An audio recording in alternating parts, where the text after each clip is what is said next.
I'm gonna film something while I do my skincare. I have one of those little sticky tripods that you can put on the mirror. So I was just thinking about it. I already did my cleanser, by the way. I'm not gonna like be weird and not do my cleanser, but I'm out of most of my skincare stuff anyway. I need to restock on that. But I'm so grateful that I didn't get some of the things that I wanted. Some of the things I thought I wanted when I was younger. I used to go back to my hometown all the time because that was the first place I ever like drank and did drugs and partied and stuff, and it worked really well for the first year and a half, like as far as like giving me relief. And I tried to hold on to the relief that I felt from that for like years afterwards. And I was making a TikTok today. The reason I was thinking about this, I was making a TikTok today. In 2022, I didn't look anything like myself anymore. I was literally obese. I know I've talked about this before, but it's just like, it's just weird to me because like, I thought that I looked the same. I thought that I looked the same, and I was so attached to the idea of like the first like highs I got, that relief I got the first like year and a half. Because I just was like always so uncomfortable my whole life. I just, like, I don't know. I used to think I wanted so many things, material things. I didn't even know I could make music. I always loved music. I didn't even know I could make music until whatever that was, 2020. And in 2020, I that's when I had started to not look like myself anymore. I was in college, and then I had to leave college because I wasn't doing well. And then the pandemic hit. And I don't know, I mean for this to be positive, but like I'm so grateful that I didn't get many of the things I thought I wanted. You know, something in me always wanted to create, make art, be an artist of some sort. But I just like thought I couldn't. I don't know. The family I grew up in, as great as they are, it wasn't really like, that wasn't really presented as like a path that I could take. And everyone's path is up to them. I'm not blaming anyone. I'm just saying, I just didn't know that like it was a path that I could take to just start creating and posting things I created. I just didn't know that that's something that would ever be like an option for me. I don't know. I went to college and I just like didn't even really know what I wanted to do.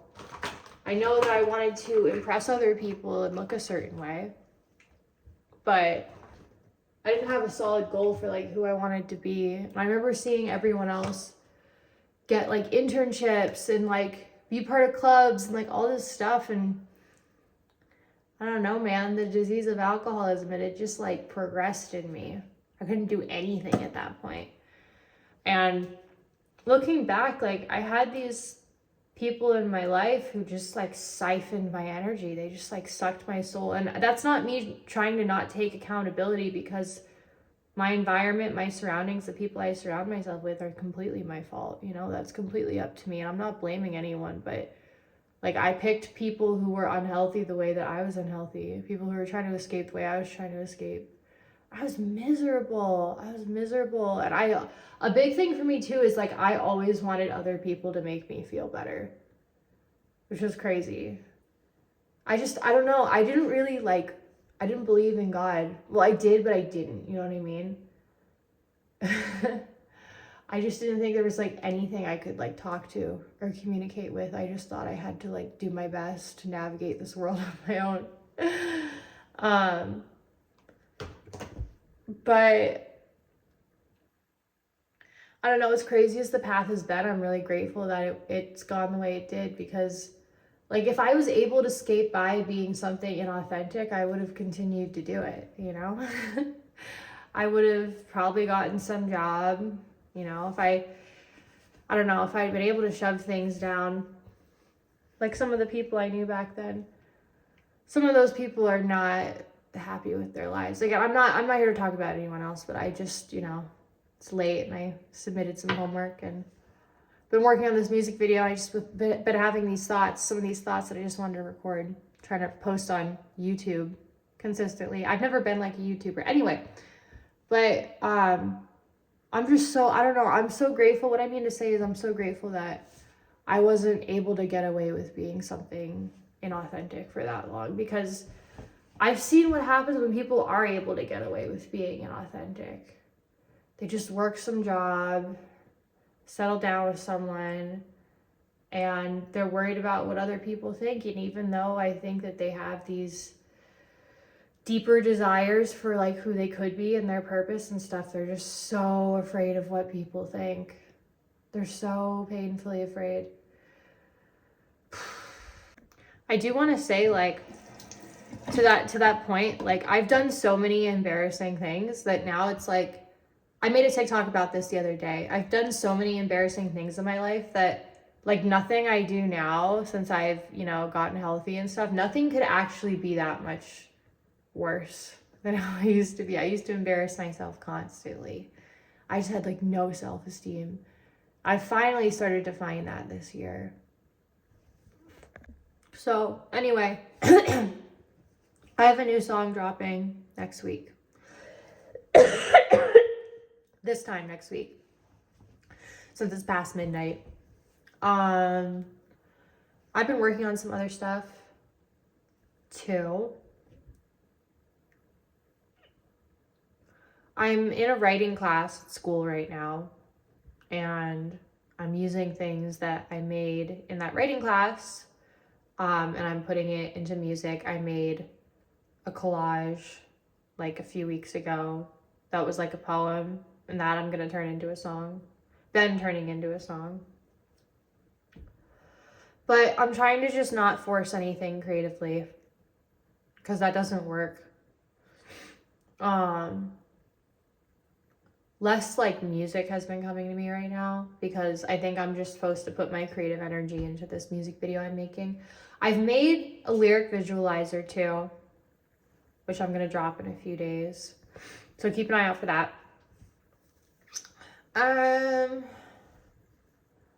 But yeah, I'm so glad I didn't get some of the things I thought I wanted.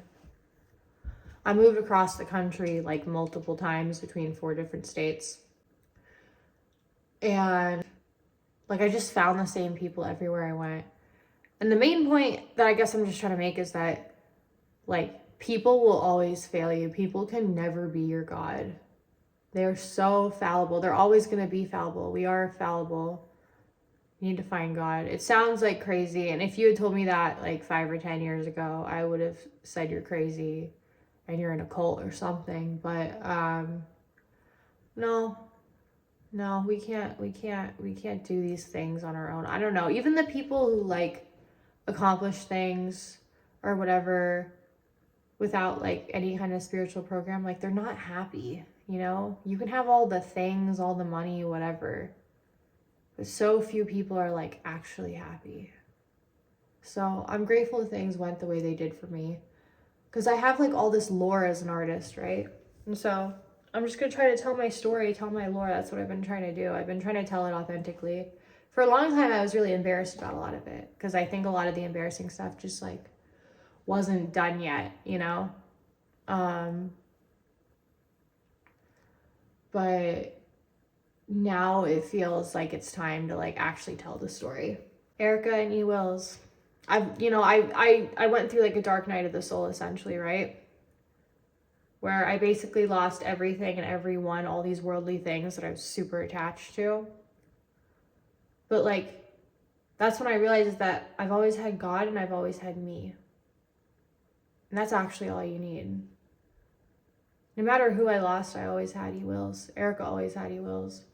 And I've considered changing my artist name, because, you know, it's just like a name that they called me a long time ago. But it's the one that feels authentic to me. Nothing else feels like me, you know? So I'm going to stay E. Wills. So, yeah. Good night.